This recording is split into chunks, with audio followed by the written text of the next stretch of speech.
Escola Bíblica Dominical, fonte inesgotável de aprendizagem. Eu sou a professora Elisa Nantes, aqui da Igreja Evangélica Assembleia de Deus de Londrina, Paraná, e juntos estamos mais uma vez aqui para estudar a Palavra de Deus. E nessa lição maravilhosa, intitulada Os Valores do Reino de Deus, com o subtítulo A Relevância do Sermão do Monte para a Igreja de Cristo. Hoje estamos na lição número 9, que tem um tema muito importante, tão importante quanto o respirar. Qual é a temática? Orando e jejuando como ensinou Jesus. Veja, amado professor, amado aluno, que nós já temos um direcionamento bem fechadinho nesse tema. A importância de orar e jejuar, mas dentro de um preceito que é como Jesus nos ensinou. Nós já temos de cara a porta da salvação, a única porta que é Jesus, uma pessoa e que esteve aqui na Terra e nos deixou exemplos, e agora nós vamos pensar um pouquinho sobre a aplicabilidade desse exemplo na nossa prática. Relembre que nós tivemos os 10 mandamentos que foram entregues a Moisés, e se você estudar esse Sermão do Monte, você vai ver que nós temos ali esses 10 mandamentos retomados, colocados agora na voz de Jesus como um grande ensino para a minha e para a sua vida.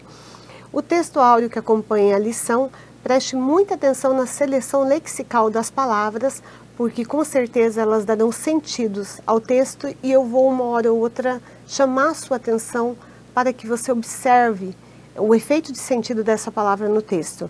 Começa com Atos, capítulo 13, versículos 2 e 3, que diz assim: Disse o Espírito Santo, apartai-me a Barnabé e a Saulo para a obra a que os tenho chamado.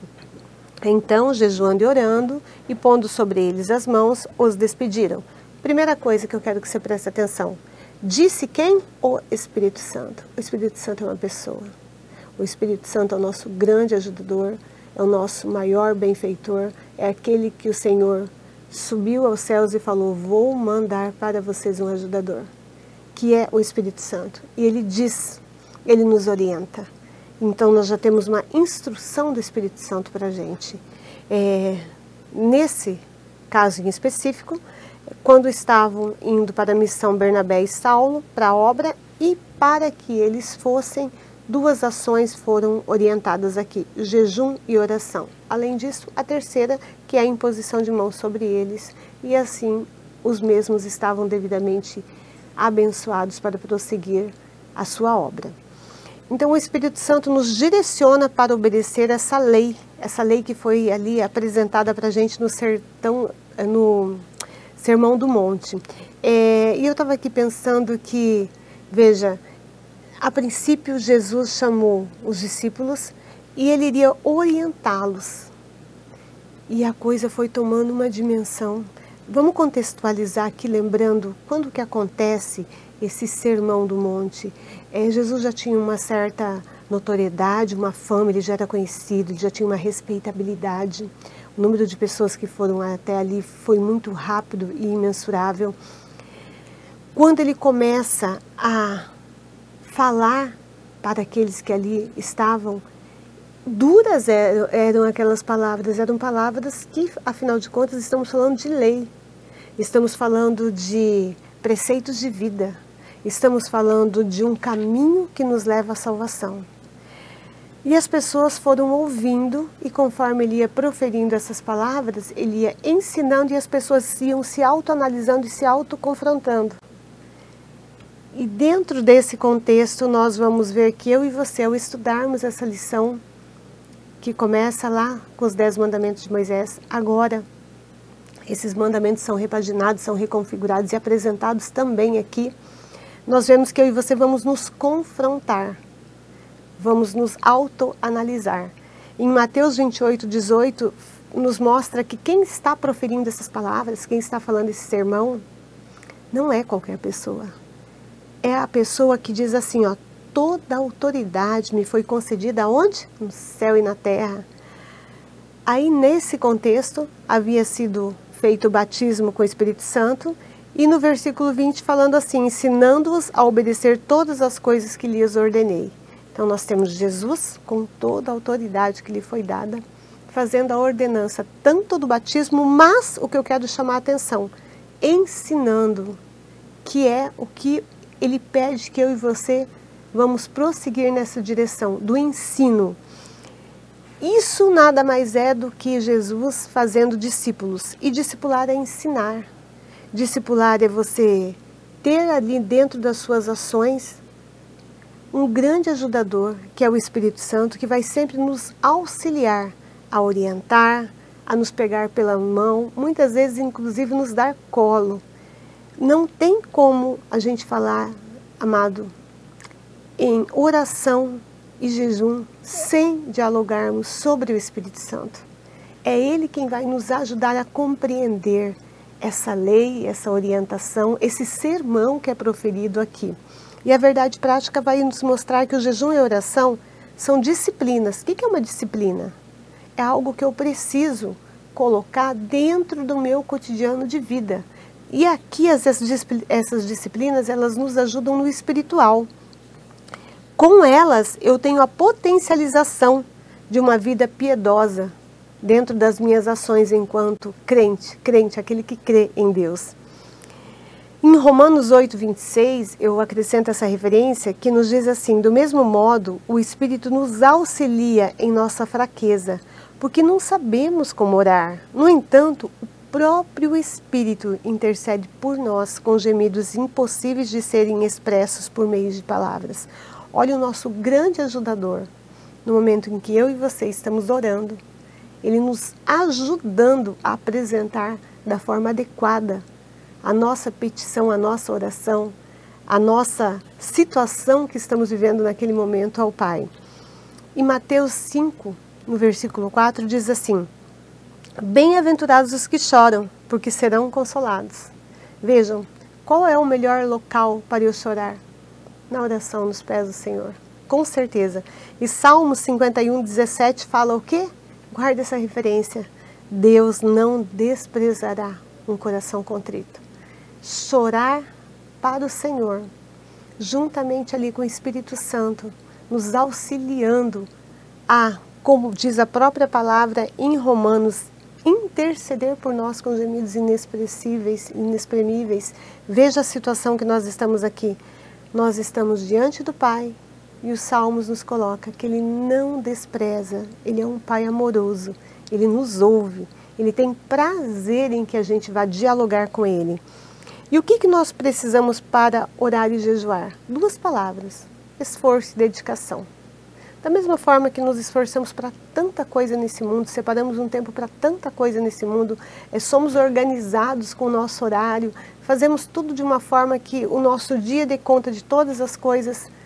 Nada melhor do que a oração fazer parte, o devocional fazer parte da nossa própria vida, do nosso cotidiano.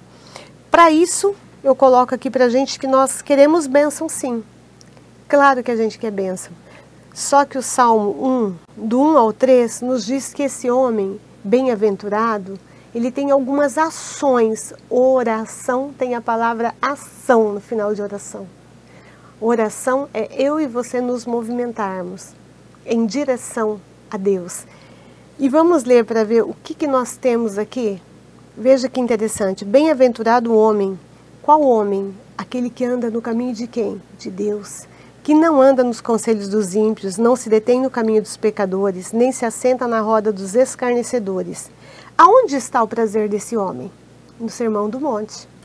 Antes, o seu prazer está na lei do Senhor. E na sua lei ele medita de dia e de noite. Meditando na lei de Deus, compreendendo a lei de Deus e aplicando a lei de Deus, o que ocorrerá? Ele é como uma árvore plantada junto à corrente de águas e no devido tempo dá o seu fruto, e cuja folhagem não murcha, e tudo que ele faz será bem sucedido. Olha quanta coisa interessante nós temos aqui. A questão de você, no devido tempo, não importa o que você faça, pode parecer uma oração, mas eu vou orar por essa coisa tão pequena. Ore pelos ministérios, orem pelas famílias de quem está à frente, pastores, evangelistas, presbíteros, profetas, diáconos. por sua equipe de trabalho. Ah, mas é uma coisa tão pequena que eu vou orar. Ore, ore por quem está no hospital, ore por quem está morando na rua, ore por quem precisa de uma porta de emprego, ore para quem precisa de um milagre. A oração. Não existe, essa oração é pequena. Nada é pequeno. Tudo é grande, tudo é importante perante o Senhor. Com isso, o que acontece na vida desse homem? Ele será bem-sucedido.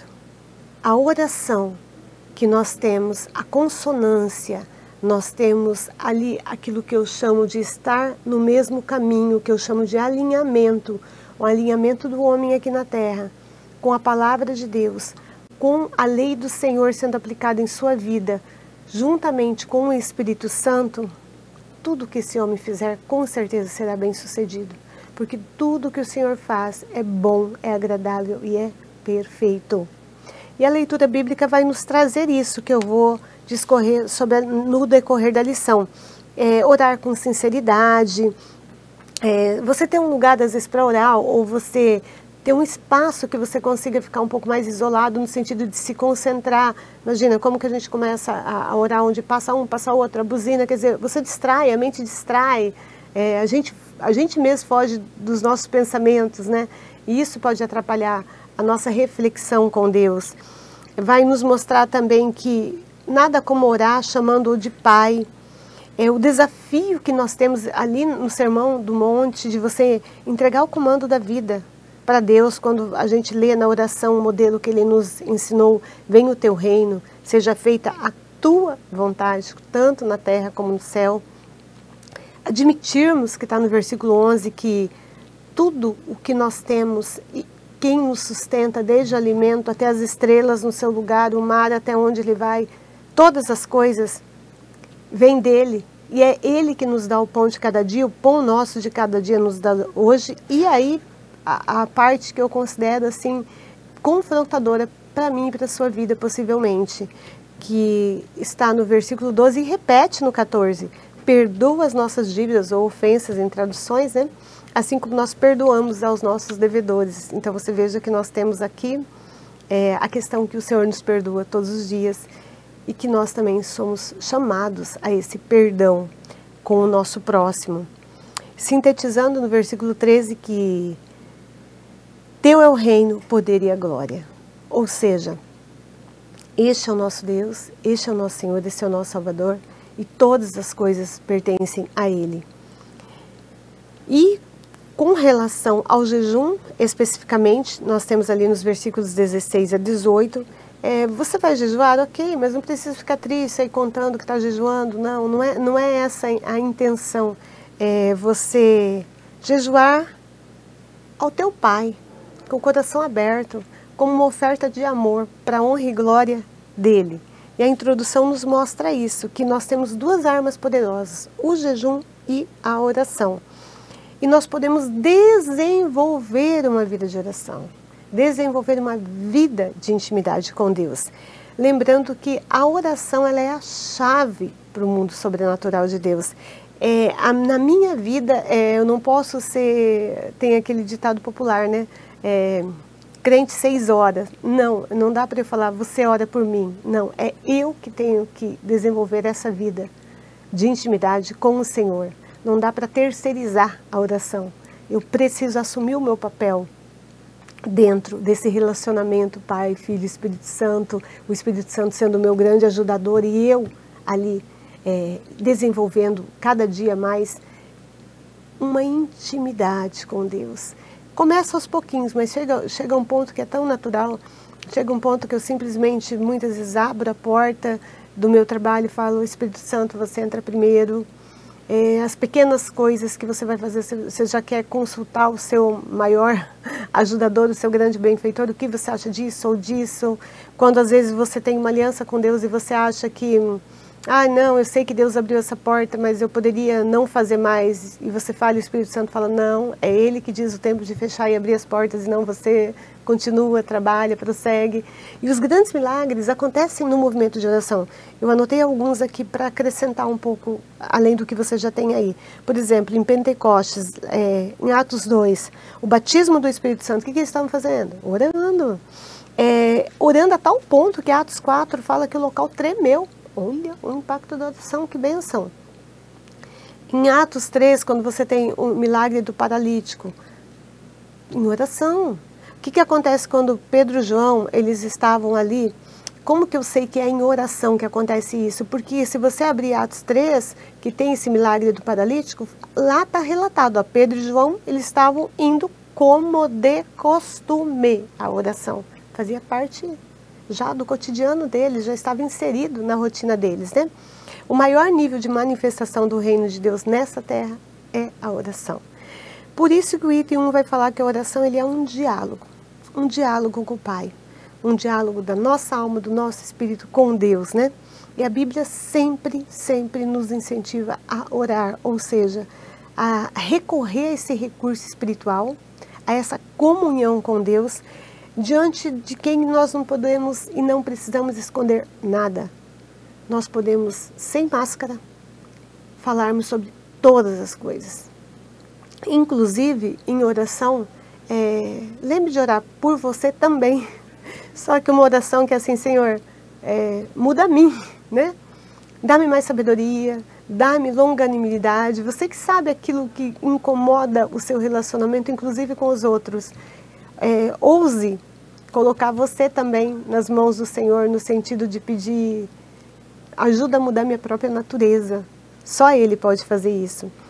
Em 1 Timóteo 2, 1 a 2, quando fala em fazer súplicas, intercessão, presta atenção na parte que fala para nós orarmos por todos os homens. Cita aqui reis, os que exercem autoridade, para que tenhamos uma vida tranquila e pacífica, com toda a piedade e dignidade. Mas eu quero pegar a parte de todos. É orar por amigos e por aqueles também que nos aborrecem. Orar porque a gente ama muito e aquele que você tem menos afinidade. Então vocês vejam, o nosso papel é sempre orar. E quando orar? Anota aí, 1 Tessalonicenses, capítulo 5, versículos 17. Quando orar, orem continuamente, ou seja, sem cessar. Muitas vezes está no trânsito, está na rua, está no trabalho, aonde você estiver, caminhando, está de bicicleta, está no... como for. Orar continuamente. Está numa situação difícil? Acha um cantinho ali, tira os minutos de oração. Está numa batalha? Veja, onde está no meio do furacão, vamos comparar um furacão com as intempéries da vida. Qual é o meu lugar seguro? A oração. Senhor, me acalma, acalma minha mente, acalma meu coração. Vai para um lugar assim e você sabe que o local mais calmo é o olho do furacão. O olho do furacão vai ser comparado assim aos braços de Jesus. Ele te coloca lá, ele acalma a tua mente, você vai ver, ele acalma o teu coração. Eu sei que vocês têm experiência disso. Você está no meio de uma situação tensa e você está estranhamente calmo ou calma. Por quê? Porque o Espírito Santo está controlando a sua mente, está deixando a sua alma tranquila e está colocando todas as coisas no lugar. A natureza da oração, que é o item 1, fala isso, que essa oração é esse diálogo com Deus, que nós podemos fazer algumas ações nesse diálogo. Confissão, sim, confissão dos nossos defeitos, das nossas falhas, dos nossos erros. Nós podemos adorar, nós podemos ter comunhão, nós podemos fazer ação de graças, e tem inúmeros versículos para vocês aqui na lição sobre isso. Outra coisa muito importante, professor, para a gente lembrar nossos alunos, e começando lembrando por mim mesma, tempo na oração de agradecer. A tendência humana de olhar porque poderia ter e não tem, ou poderia estar e não está, e a gente não enxerga a imensidão de bênçãos que nós já temos. Tempo de agradecer, de dar graças por tudo aquilo que você tem, até pela situação que você hoje pode estar passando, que pode parecer difícil, mas se nós cremos e nós cremos que Deus está no controle de todas as coisas, vai dar tudo certo. Já somos vencedores em nome de Jesus, né? E nós temos alguns exemplos a partir dessa oração modelo, que glorificam ao Pai, como Mateus 6,9. Pai nosso que estás nos céus, no plural, santificado seja o teu nome. Pedir, perseverar, como 1 Samuel 9,10. Ana orou, chorou, perseverou. O que aconteceu? Deus sempre tem resposta. Ana teve o seu filho. Outra oração muito importante, que é a oração intercessora, como 1 Samuel 12, 23. Quanto a mim, longe de mim que eu peque contra o Senhor, deixando de orar por vós, antes vos ensinarei o caminho bom e direito. Como que eu falo, às vezes pode acontecer que a pessoa que está próxima a nós está numa situação assim de uma certa fragilidade, que ela não tem muita força para orar. E a gente pode interceder. Priorize participar sempre de grupos de oração. Sabe, grupos de oração, hoje nós temos grupos de oração do próprio círculo de oração da igreja, mas também grupos de oração online. Participe de bons grupos de oração. Tire como uma parte da sua atividade do dia, da mesma forma que você tem horário para trabalhar, horário para isso, tire o seu tempo para orar. E como os homens como que os homens viam a oração? Eles viam como uma ordem. Você tem vários versículos citados na lição. Esdras, olha que interessante, ela via a oração como um recurso mais poderoso que o exército do rei Artaxerxes. E é verdade. Tanto é verdade que presta atenção no que eu vou te falar, quando nós temos lá Josué na batalha, que ele pede para o Senhor, primeiro, vamos devagar, primeiro, ele consulta o Senhor fala, vai para a batalha que eu vou contigo. Oh, glória a Deus. Senhor, dá para parar o sol? Deus parou o sol, mas quem batalhou? Josué. Então nós sempre vamos ter a nossa parte. O Senhor faz questão de que a gente faça a nossa parte na oração, porque Ele quer o quê? Comunhão, diálogo, aproximação. Mas, tá aqui, ó, Esdras viu a oração como um recurso muito mais poderoso que um exército. No Novo Testamento, o Senhor Jesus tinha a oração tão necessária como o sono e o alimento. Tem várias citações, Mateus 4:2, Lucas 6:12. E o item 3 vai nos falar da maneira de orar. Então vamos lá. Primeira coisa, não se ora de qualquer jeito, né? Não se ora, né? TV ligada, não sei o quê. Não é assim, né? A gente precisa de um tempo de qualidade para essa oração. Sempre vai ser dirigida a Deus Pai, em nome do seu Filho Jesus Cristo.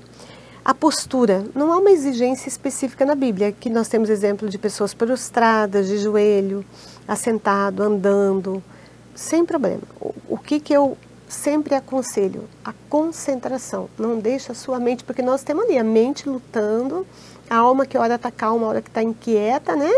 E essa confusão toda, e o Espírito, e nós sempre precisando do Espírito Santo para equilibrar todas as coisas. Então, assim, tenta estabelecer o máximo de concentração que você conseguir. O horário da oração, não tem um horário definido para falar com Deus. A Bíblia diz que devemos orar sempre. Da mesma forma, o lugar. Busque intimidade com Deus. Tem aqueles momentos que você estabeleça aquele lugar que dá para você ter os minutos de sossego, sabe? Algumas pessoas vão no jardim da casa, algumas pessoas vão num quarto. Não estou dizendo que você tem que ter um ambiente só para isso, não. Mas sabe aquele mais reservado para você poder ter o seu diálogo com tranquilidade com Deus, claro. Nós podemos sim orar em todo tempo, de todas as formas, em todo lugar, mas sobretudo orar com sinceridade, decência, reverência. E o nosso coração ele tem que estar ali aberto para, da mesma forma que a gente leu aqui fragmentos, excertos do modelo de oração, aplicar essa ministração do Senhor que ocorre durante a oração na nossa prática, tá?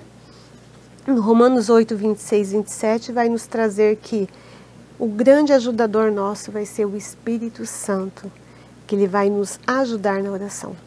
O item 2 vai retomar o Pai Nosso, que Jesus não vai condenar a oração em público de jeito nenhum. O que ele está falando é a questão da oração para a pessoa aparecer, ou seja, ele condena aquela oração que você vê ou algum momento em um filme bíblico pode ter visto, numa leitura que a gente chama do fariseu, a falsa oração.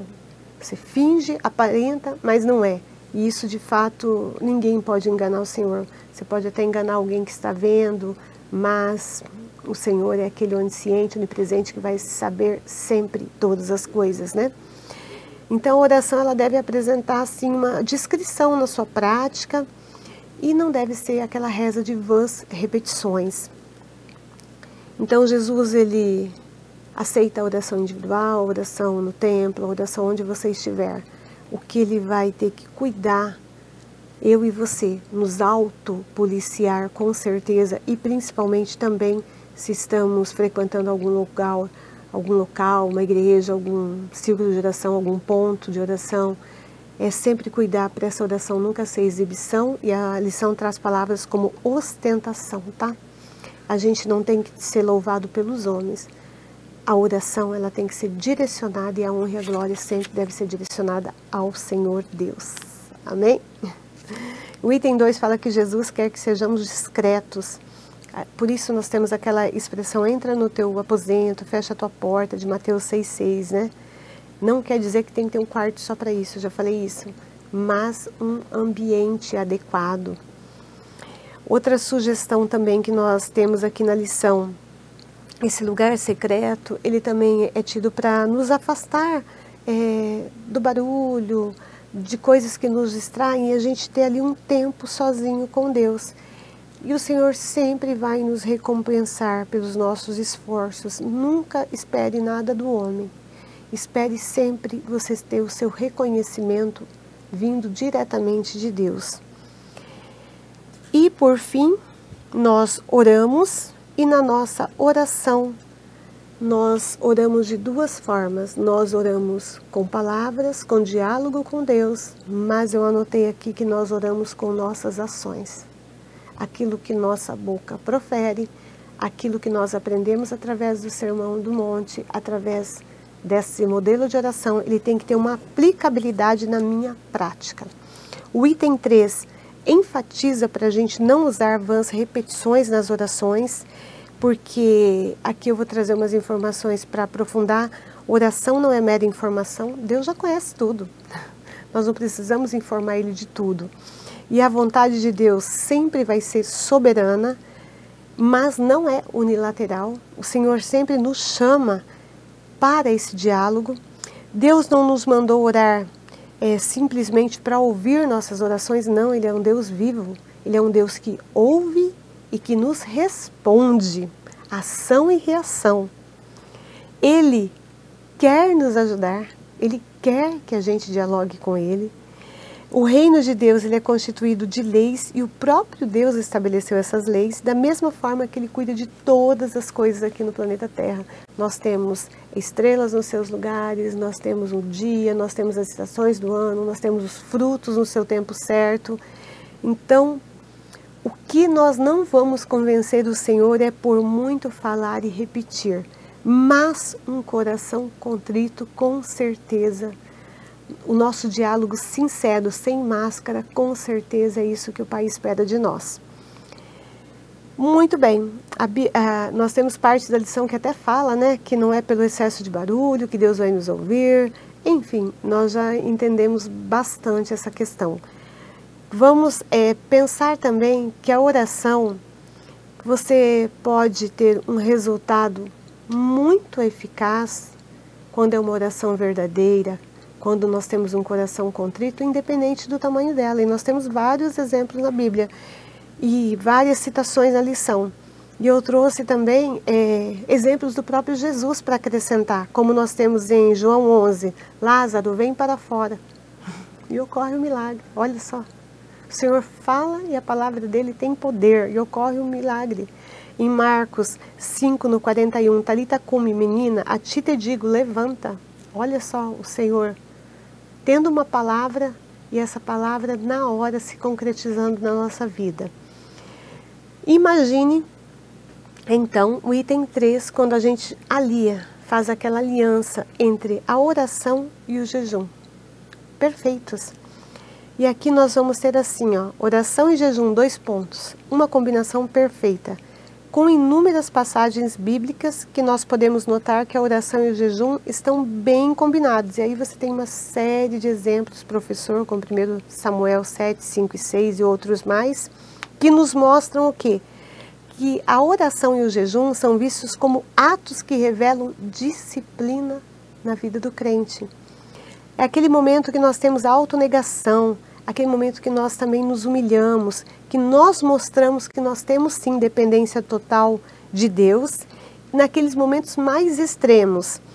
E quando nós precisamos buscar a Deus para resolver aqueles problemas que são difíceis mesmo, aqueles problemas específicos, nós fazemos esse ato de humilhação, de entrega. Senhor, olha, nós vamos entrar com jejum e oração por tal propósito. Você e Deus, fazendo um pacto, fazendo uma aliança, e acredite, Deus vai honrar o nosso esforço. E o item 3 vai falar assim, ó, o aspecto bíblico sobre o jejum. E vai colocar 3 eventos que eu vou resumir.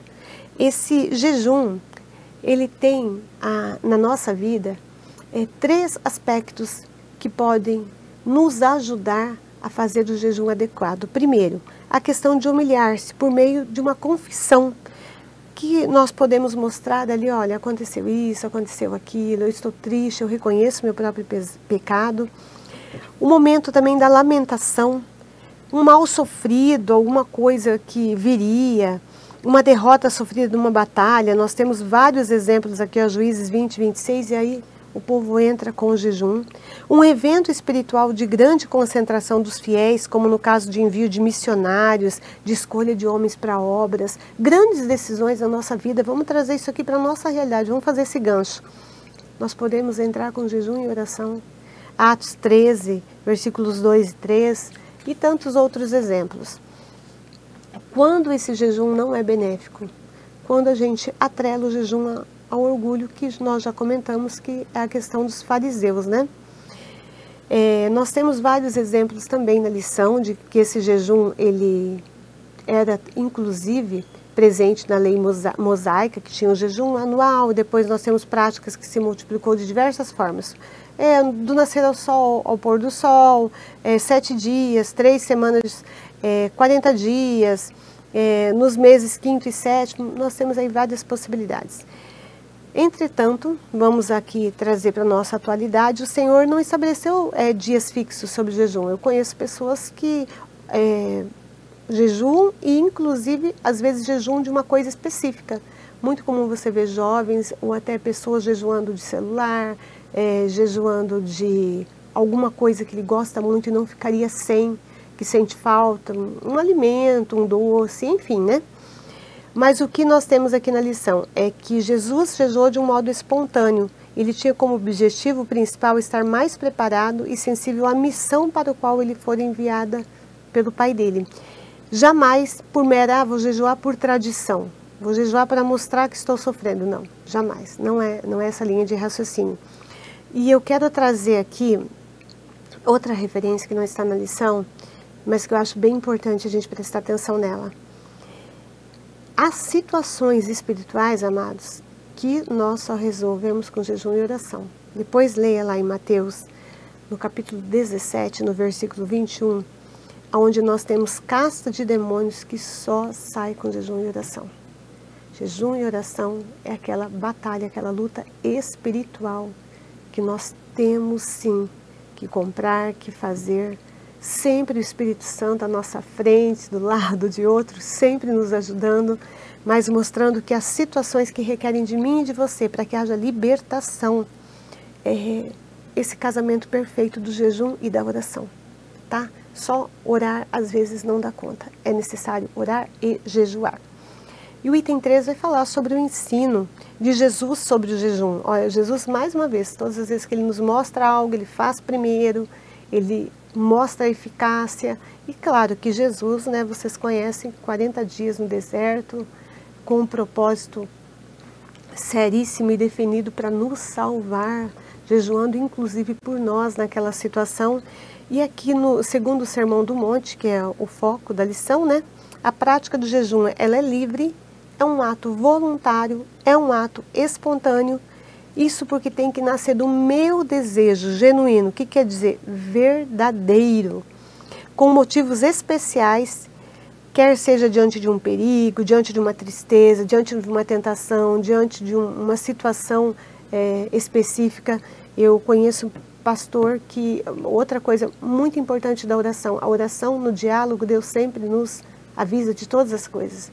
Conheço um testemunho de um pastor que inclusive falou que perto dos dias do filho nascer, o Espírito Santo avisou, ó, o parto vai ser uma batalha, entra com jejum e oração. E assim o Luciano fez, jejum e oração 6 dias, pedindo ajuda ali para nosso exército, né? Igreja, círculo de oração. Então, há situações que nós precisamos apelar para isso, porque será um prazer e um privilégio para nós entrarmos com o jejum e a oração juntos para vencermos determinadas batalhas. Amém? Conclusão, o cristão que conhece a palavra de Deus sabe da importância da oração e do jejum como exercícios espirituais. Leia 1 Timóteo lá no capítulo 4, versículo 8. Pela prática de ambos, jejum e oração, o crente estará mais sensível ao Espírito Santo, de modo que sua realização traz constantes benefícios para a nossa vida espiritual, especialmente diante de um mundo materialista que privilegia o ter ao ser, né? Enfim, nós temos aqui nessa lição 2 armas poderosas para o cristão. E eu deixo 2 referências bíblicas que eu considero relevantes também para essa aula. Mateus capítulo 7, versículos 7 e 8, que fala sobre oração. Peçam e será dado, busquem e encontrarão, batam e a porta será aberta. Pois todo o que pede recebe e o que busca encontra, e aquele que bate, a porta será aberta. Sermão que nós estamos falando aqui do monte, conhecido até por alguns como montanha, com preceitos que nos lembram os 10 mandamentos, que retomam esses mandamentos, mostrando que, em consonância, o jejum e a oração nos permitem, inclusive, que a gente aprenda a orar, como Tiago, capítulo 4, versículos 2 e 3. Vocês cobiçam coisas e não as têm, matam e invejam, mas não conseguem obter o que desejam. Vocês vivem a lutar e a fazer guerras, não têm porque não pedem. Quando pedem, não recebem, pois pedem por motivos errados para gastar em seus prazeres.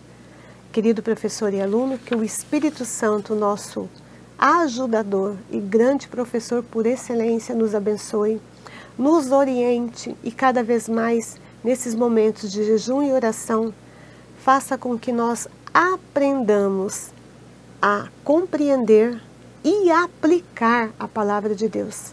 Orar e jejuar precisa ter as 2 coisas. Precisa ter a nossa ação, mas também o reflexo dessa compreensão, desse entendimento, dessa apreensão do entendimento e do sentido na minha prática e na minha vida. Eu posso orar com palavras, eu posso orar com ações, eu posso glorificar a Deus manifestando os preceitos que estão presentes no Sermão do Monte, na minha prática e na minha vivência.